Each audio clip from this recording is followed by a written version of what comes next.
Halo, ketemu lagi dengan saya Pongki Barata di channel YouTube Pongki Barata Songs, channel yang akan mendekatkan antara saya dan kamu semua. Nggak punya tagline, jadi bingung mau ngomong apa.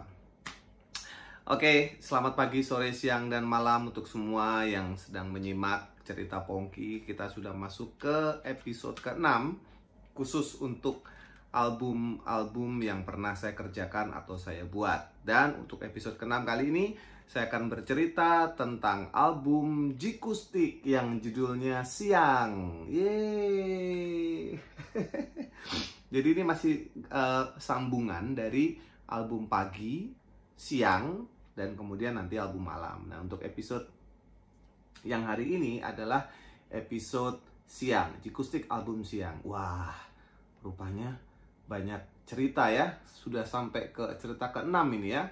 Sudah ada album 1000 tahun, Perjalanan Panjang, Sepanjang Musim. Itu sudah ada YouTube-nya semua, bisa dicek di playlist saya. Kemudian ada album kumpulan Pagi ya. Pagi, trilogi hari. Ini trilogi yang kedua, yaitu temanya hari, pagi. Kemudian ada kumpulan terbaik yang di luar trilogi itu, yang kami buat gara-gara memang harus kita buat karena kontrak dengan label. Dan kemudian setelah Pagi, kumpulan terbaik, lalu album Siang ya, untuk kemudian Malam. Oke, kita akan bahas satu persatu album Siang ini ya. Dari covernya dulu. Saya lupa covernya dibuat oleh siapa. Tuh, tulisannya sudah tidak terbaca karena kecil sekali. Ya, ini album Siang. Kalau Anda lihat, seperti orang kepanasan ya. Muka kami. Ya, inilah nikmatnya kalau punya CD ya guys. Tidak hanya dirilis di digital tapi juga fisiknya. Kita bisa menyaksikan artworknya. Ini salah satu artworknya ya. Saya suka sih pemotretan ini. Waktu itu saya ingat cepat sekali, cuman nggak tahu kenapa muka kita nggak ada yang happy. Di sini juga kita sok serius tuh muka-mukanya ya. Lagi-lagi muka saya kelihatan mikir. Oke. Dan ini masih dirilis oleh Warner Music Indonesia tahun 2006 ya. Kalau Pagi itu tahun 2004. Harusnya 2005-nya album Siang, tapi ditunda dulu karena dirilis album The Best, album kumpulan terbaik 2005 baru album Siang. Kalau boleh saya cerita sedikit, kondisi musik saat itu sudah mulai terjadi pergeseran. Dalam arti begini, ringback tone meningkat ya, muncul mulai banyak ringback tone dan itu meningkat.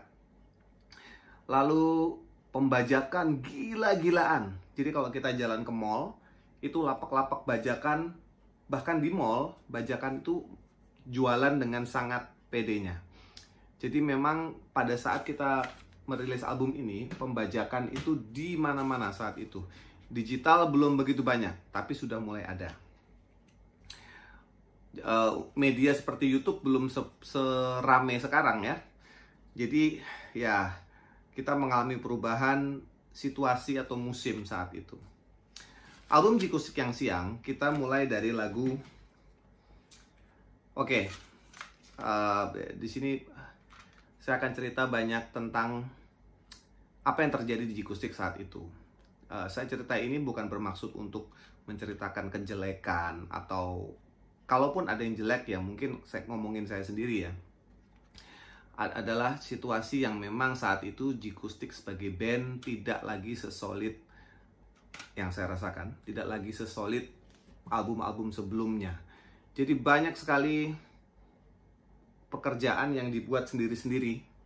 Jadi jarang ngumpul. Kenapa jarang ngumpul? Jelas karena saya tinggal di Jakarta, yang lain di Jogja. Proses kreatifnya sudah mulai berbeda. Saya sendiri menunjukkan gejala-gejala sebagai vokalis atau penulis lagu yang egois, yang maunya saya sendiri, yang nggak tahu yang lain. Dan yang lain yang saya tahu sudah mulai punya kesibukan masing-masing. Bisa dibilang semua orang sudah mulai malas kumpul ya. untuk rekaman pun saat itu juga nggak bisa terlalu, misalkan gini, habis rekaman giliran saya pulang gitu ya, begitupun yang lain. Jadi bukan, proses kreatifnya nggak terlalu solid. Kenapa saya harus cerita ini? Karena ada kaitannya dengan lagu yang ada di sini. Lalu kita rekamannya di studio Aluna di punyanya Mas Erwin Gutawa, namanya Aluna Studio di daerah Kemang. Di situ kita ya datang bila memang diperlukan saja ya, jarang gitu ngumpul-ngumpul kayak album per 1-2 gitu yang kita benar-benar solid membahas musik kita sendiri gitu. Di album siang ini itunya sudah hilang, dan harus diakui itu sangat mempengaruhi proses pengerjaan albumnya. Yang paling saya ingat adalah Mas Dadi saat itu sempat ngomong ke saya bahwa lagi nggak konsen untuk rekaman. Itu salah satu yang saya ingat, lagi nggak konsen untuk rekaman. Nah, saya tipe orang yang tidak mau terlalu mencampuri urusan pribadi teman, apalagi teman seband. Karena menurut saya juga tidak terlalu suka dicampuri urusan pribadi. Karena saking respectnya saya tidak mempermasalahkan itu. Yang saya ingat ya saat itu adalah ketika Mas Dadi sempat bilang nggak mood untuk rekaman album ini, saya bilang nggak apa-apa, biar kami yang kerjain dulu sampai kamu mood. Benar-benar tidak ada rasa ingin menyalahkan siapa-siapa saat itu, tapi memang itulah yang saya rasakan, yang saya lihat sendiri, dan mungkin juga teman-teman lain punya perasaan yang kurang lebih sama atau berbeda, yang mungkin nanti mereka bisa cerita sendiri, tapi itu yang terjadi. Dan saya sendiri tidak menyalahkan, wah si ini tidak. Bahkan hubungan saya dengan Ica yang sebelumnya saya ceritakan di album-album lain itu banyak berantemnya, di sini juga relatif nyatu gitu. Dan nanti ada ceritanya di lagu juga. Kita masuk ke lagu aja dulu ya. Lagu Kau Tak Datang. Kau Tak Datang itu saya bikin ingat nggak, di album Kumpulan Terbaik saya cerita tentang lagu Aku Datang Untukmu yang dibikin di sebuah kamar di rumah saya di Jakarta dulu, dengan Adit datang nginep di kamar itu. Nah, kita bikin aransemennya di situ. Nah, lagu Kau Tak Datang itu saya bikin juga di kamar itu, di rumah di Jakarta. Ceritanya ya tentang ada personil yang tidak datang gitu. Tapi kan saya tidak bisa mengungkapkannya ya, karena saya penulis lagu, saya menuliskannya hanya melalui karya. Jadi ya Kau Tak Datang ya tentang personel yang kalau rekaman nggak ngumpul gitu. Jadi yang kau nggak datang gitu. Cuman di dalam cerita ini menjadi lagu yang lagu cinta lah kalau dilihat-lihat gitu. Ingatlah dulu kau mintaku menunggu. Ya, dibuat jadi lagu cinta. Cuman itu ceritanya tentang ya personilnya ada yang nggak datang gitu. Ya nggak cuma Mas Dadi, ya mungkin saya juga ketika yang lain rekaman atau gimana lah semuanya. Jadi itu yang terjadi di album Siang. Mungkin ya karena judulnya Siang, panas mungkin itu yang terjadi. Lalu yang kedua ada Mentari Dikalahkan Malam. Saya suka sekali sama lagu ini, Mentari Dikalahkan Malam. Aransemennya dibantu oleh Mas Tio Adrian ya, basis yang sudah menjadi teman lama Jikustik. Mas Tio membuatkan aransemen karena kita sudah mulai nggak kompak lagi bikin aransemen. Mas Tio turun tangan membantu membuatkan aransemen untuk lagu ini, Mentari Dikalahkan Malam. Kita berpikir dulu mungkin lagu ini bisa dipakai provider, ternyata nggak juga. Karena saya salah, Mentari betul ya, dikalahkan malam, siapa mau mereknya dikalahkan, kan jadi gagal. Ini sebuah lagu yang saya favorit karena aransemennya berbeda, dan saya punya cerita tentang lagu ini. Mentari Dikalahkan Malam ini sempat saya ditemui oleh salah seorang, dia penggiat penyembuhan yang berbasis kayak energi gitu ya. Dia bilang lagu Mentari Dikalahkan Malam ini dipakai untuk menyembuhkan beberapa pasien narkoba.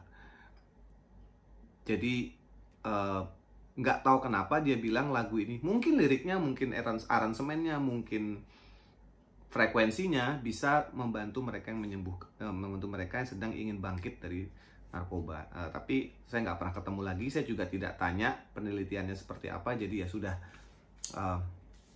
Tapi saya bersyukur ya kalau itu sudah bisa membantu orang, katanya begitu. Lalu lagu berikutnya, Di Mana Kau Ada.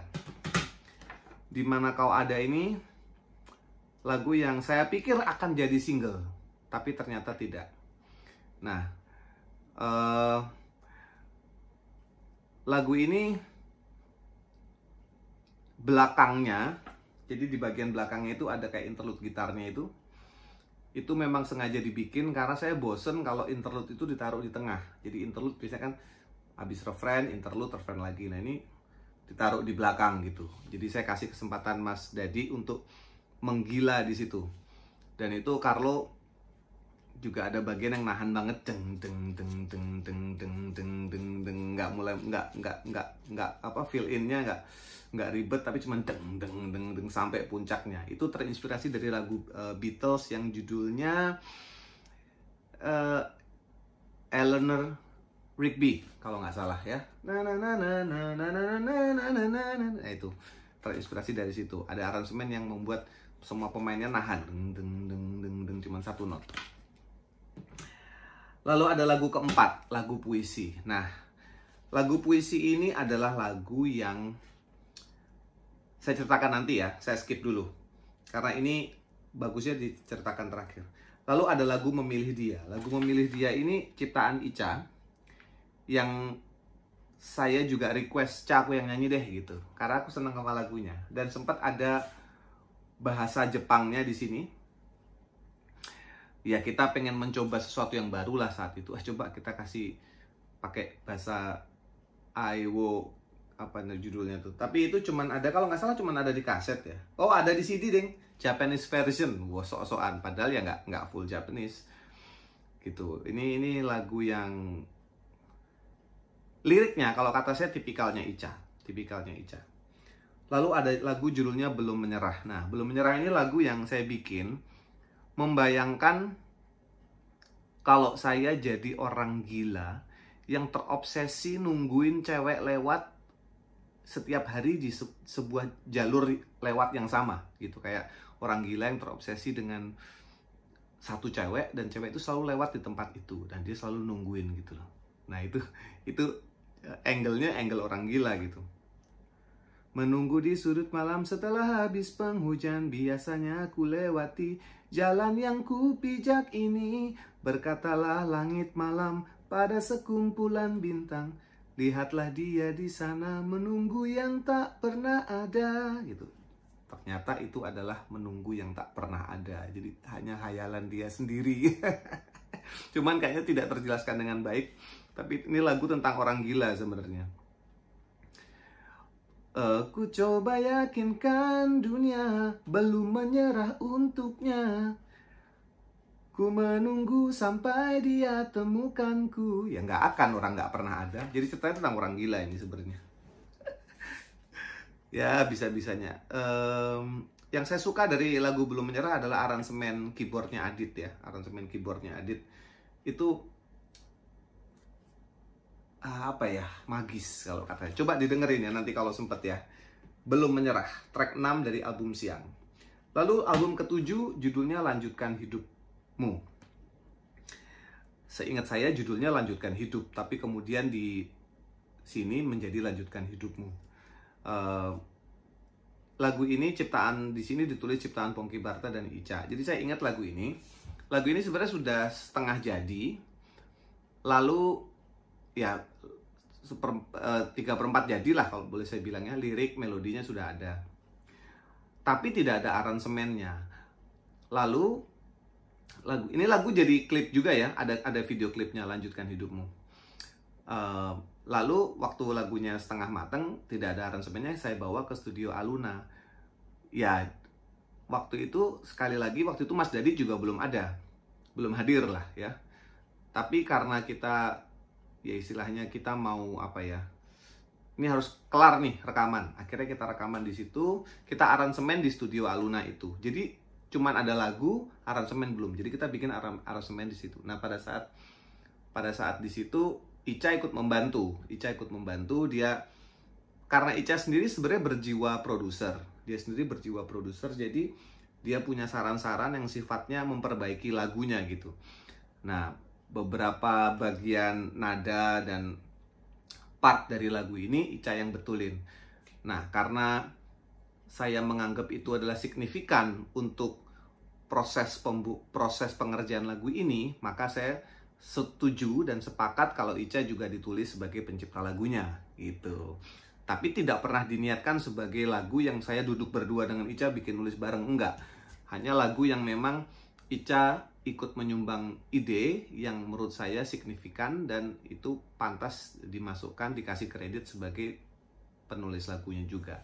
Jadi itulah kenapa di sini ada lagu Lanjutkan Hidupmu ini ciptaan Pongky Barata dan Aji Mirza Hakim. Ini ada video klipnya. Video klipnya dibuat oleh sutradara, saya ingat sekali, Reni Fernandez ya. Di dalam, jadi saya hampir nggak syuting video klip itu. Kenapa? Karena saya sudah tinggal di Jakarta ya waktu itu ya.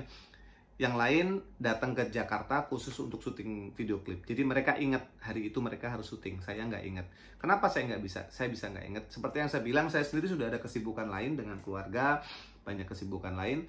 Sehingga pas suatu hari saya bangun pagi, saya sempat terbangun gitu, terus saya mikir, itu jam 7 pagi kira-kira, syuting itu jam 8 lewat lah. Saya mikir, saya tuh kayak harus ada kerjaan apa ya? Saya harus kemana ya?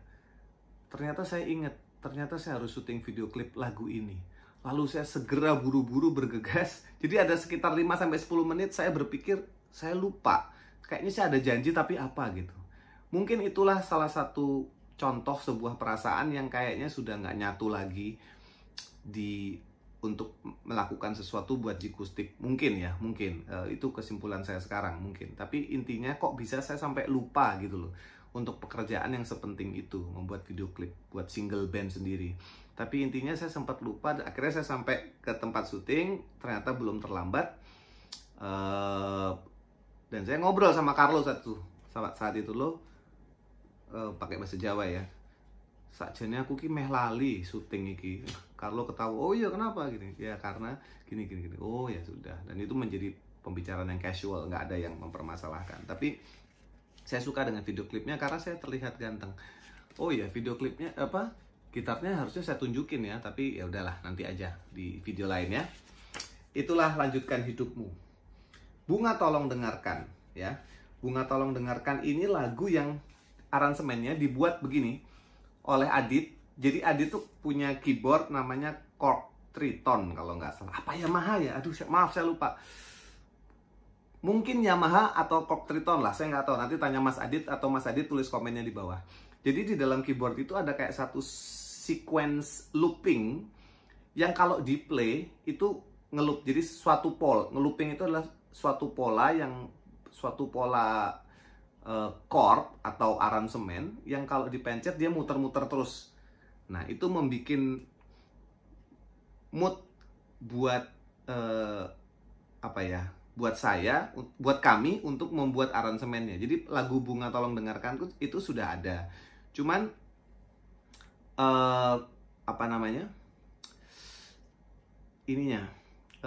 ide aransemennya itu dimunculkan dari keyboard itu. Coba saya lupa ya, Mas Adit nanti tolong kalau nonton video ini, apakah itu Korg atau itu Yamaha-nya Mas Adit, saya lupa.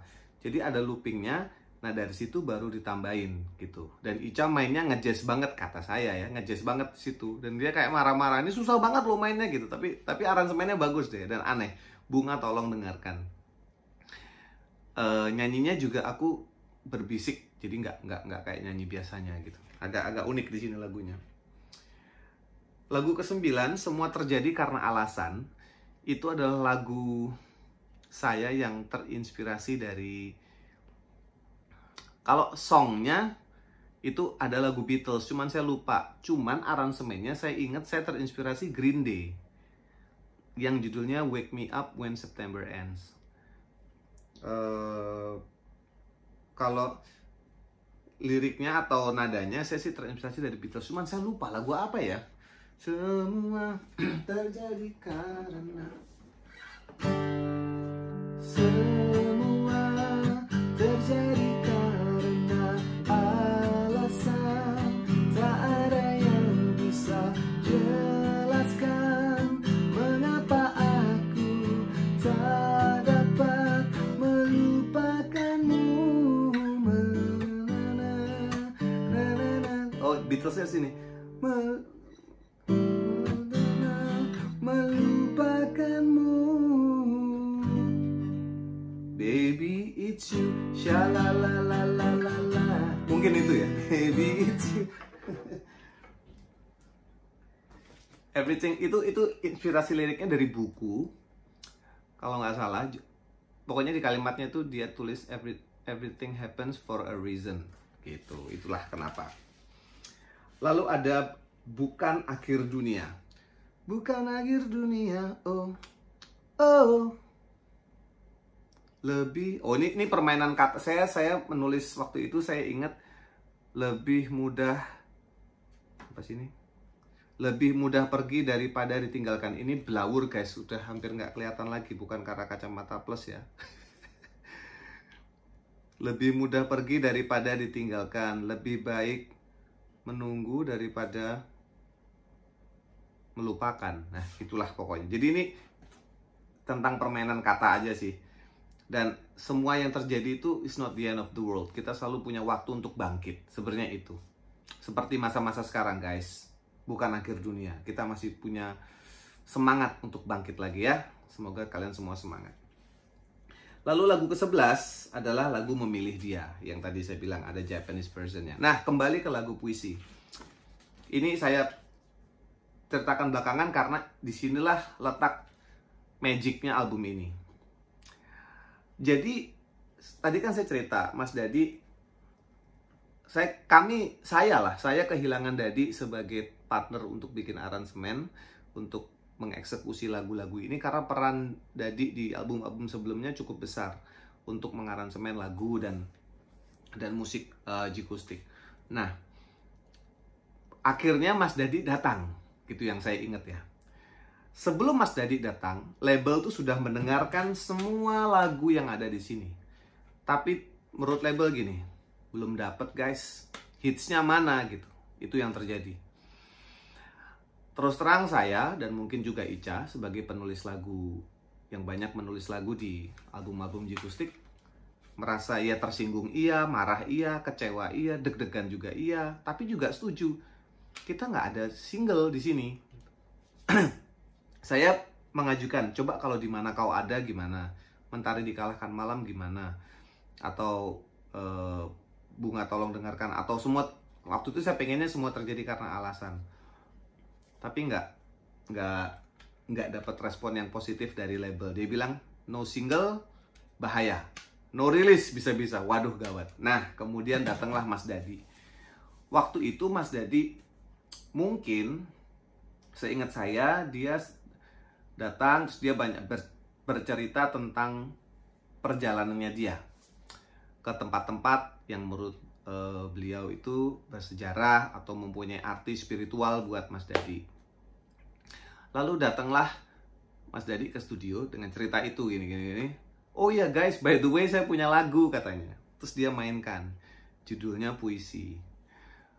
Saya dengar lagunya, bagus banget, nih tentang apa sih gitu. Menurut Mas Dadi, lagu ini puisi itu tentang doa. Sebenarnya berdoa itu seperti kita berusaha merangkai kata dan menyampaikannya mungkin seindah mungkin ya. Biasanya kita berusaha seindah mungkin, sejujur mungkin di hadapan Tuhan. Jadi puisi itu doa sebenarnya. Lagu tentang berdoa. Kapan lagi kutulis untukmu, tulisan indahku untukmu gitu kan. Itu kayak kapan lagi aku bisa berdoa. Nah, dia menganalogikannya dengan puisi. Seingat saya waktu itu Mas Dadi cerita itu. Sekali lagi kalau saya salah atau Mas Dadi ingin mengkoreksi, silakan ditulis di bawah. Jadi ketika kita semua mendengar lagu itu, kita merasa gila. Saya ya merasa lagu ini bagus banget, jangan sampai lolos gitu. Lalu apa yang terjadi? Saya ngomong sama Adit, kita bikin aransemennya. Adit yang bikin. Tapi gini, nggak usah susah-susah, wes gampang gue piano teng dong, pokoknya main aman aja, yang penting lagunya ini sudah kuat, jangan sampai hilang. Akhirnya dibikinlah aransemen model itu. Nah, untuk menambah syadu, kita memanggil lagi Mas Tio Adrian untuk membuat string sectionnya gitu. Jadi akhirnya stringnya dibuat oleh Mas Tio juga dan menambah kekuatan lagu itu. Waktu lagu itu jadi, didengar oleh label bilang ini singlenya tanpa basa-basi, dan saya seneng banget karena akhirnya apa yang sebelum dirilis ya, saya bawa pulang. Saya ada driver saat itu yang kerja dengan saya tanya, namanya Mas Aryo, bukan Aryo Wahab ya, namanya Mas Harsoyo namanya, Mas Harsoyo, Mas Aryo, saya setelin satu-satu, dari semua lagu ini pilih mana? Waktu itu puisi nomor 4 kan. Nomor 4 Mas yang ini. Oke. Terus saya setel lagi lagu puisi dengan lagu yang lain. Kalau puisi sama ini tetap yang tadi Mas. Kalau yang ini tetap yang tadi Mas. Wah, ini berarti memang gawat nih lagu. Ada dua perasaan saya saat itu. Yang pertama, saya lega karena akhirnya kita punya lagu yang kuat untuk jadi jagoan. Itu perlu sekali untuk sebuah band ini, untuk industri ini. Yang kedua, perasaan iri. Kenapa bukan saya yang bikin singlenya? Kenapa bukan saya yang bikin lagunya? Kenapa? Ini lagu bagus banget. Dan iri itu jangan diartikan sebagai negatif ya. Iri itu adalah kayak dorongan atau semangat bahwa terinspirasi sebenarnya. Kok bisa lagu ini sebagus itu nadanya? Dan saya bangga sekali sebagai orang kedua, yang pertama Dadi yang nyanyikan, maksudnya ketika dia membuat ya, orang pertama yang rekaman lagu ini. Lagu ini juga banyak di cover ya di mana-mana, bahkan setiap saya manggung orang masih teriak-teriak Mas puisi gitu. Cuman nanti saya ceritakan kenapa saya jarang menyanyikan puisi. Tapi sebagai orang pertama yang menyanyikan lagu ini, saya merasakan magicnya itu. Kenapa saya harus cerita ini? Karena ini bukan lagu saya. Kalau ini lagu saya, nggak akan heran. Saya akan bela sampai kapanpun ya kalau ini lagu saya. Tapi ini bukan lagu saya. Artinya menyanyikan lagu yang diciptakan orang itu bukan hal yang lazim sebenarnya buat saya. Menyanyikan lagu Ica, iya. Ini beda. Ini dari Mas Dadi yang notabene memang jarang menulis lagu di Jikustik. Magic momennya itu loh yang saya dapat dari lagu puisi. Dan tahu nggak, datangnya itu tadi yang belakangan tanpa diduga tiba-tiba muncul Mas Dadi, cerita dia dari sana sini, lalu dia bilang aku punya lagu guys, by the way gitu. Lagunya tuh by the way guys, aku punya lagu. Waduh, ini adalah salah satu lagu terbaik di Jikustik yang kita pernah buat bersama-sama. Jadi apa ya, waktu konser reunian kemarin juga lagu yang paling menyentuh, yang sampai membuat saya sempat menitikkan air mata kalau ada yang memperhatikan. Enggak juga, nggak apa-apa sih. Itu adalah lagu ini. Karena saat itu industri lagi jelek, CD nggak laku, Jikustik lagi turun manggungnya. Tapi tahukah Anda bahwa lagu puisi ini yang menyelamatkan, itu istilah saya ya, lagu puisi itulah yang menyelamatkan album ini. Ya, saya nggak tahu. Kalau dari penjualan CD dan kaset, ini album tidak selaris yang sebelum-sebelumnya. Tapi dari Ringback Tone ini tinggi sekali. Waktu itu data yang kita terima adalah pembayaran dari Ringback Tone. Dan lagu ini ada di setiap mall di Jakarta saat itu. Saya jalan ke Mall Ambassador, saya jalan ke Mall ITC manapun, itu semua diputer bajakannya, tapi tapi intinya ini adalah lagu yang ngetop ya, lagu ngetop banget, one of Jikustik's greatest hits lah ya. Dan saya ingat kalau nggak salah apa mulai tahun ini ya, mulai ada acara Inbox Dahsyat, kalau nggak salah itu deh. Tapi intinya lagu ini datangnya tiba-tiba, tidak disangka, belakangan, tapi kita semua merasakan magic momennya. Video klipnya pun bikin sedih sebenarnya ya. Video klipnya tuh syutingnya di Bintaro, di tanah kosong yang biasa buat trek-trekan motor, belum ada banyak tanah merahnya. syuting di situ. Panas-panas ya saat itu karena outdoor, ya mungkin karena ngirit budget ya. Tapi intinya di album ini magic momennya di lagu Puisi itu. Ya itulah guys, sedikit cerita. Masih ada satu album lagi, saya bersama Jikustik, album malam. Saya akan ceritakan nanti setelah ini. Saya akan nanti di video berikutnya maksudnya. Jadi cerita tentang Jikustik masih belum selesai karena masih ada satu album lagi yang saya bangga pernah terlibat dengan band bernama Jikustik dari album siang ini. Jadi teman-teman terima kasih sudah menyimak. Mau ngomong apa lagi ya? Nanti kalau ada pertanyaan atau ada yang ingin ditanyakan, bisa tanya di komen di bawah, atau Mas Dadi, Mas Ica, Mas Carlo, Mas Adit ada mau koreksi silakan bisa di bawah. Ini nyanyi apa ya? Oh ini. Lanjutkan hidupmu tanpa diriku, sudah ku temu. Apa sih konsep? Lupa. Aduh, kok bisa lupa ya?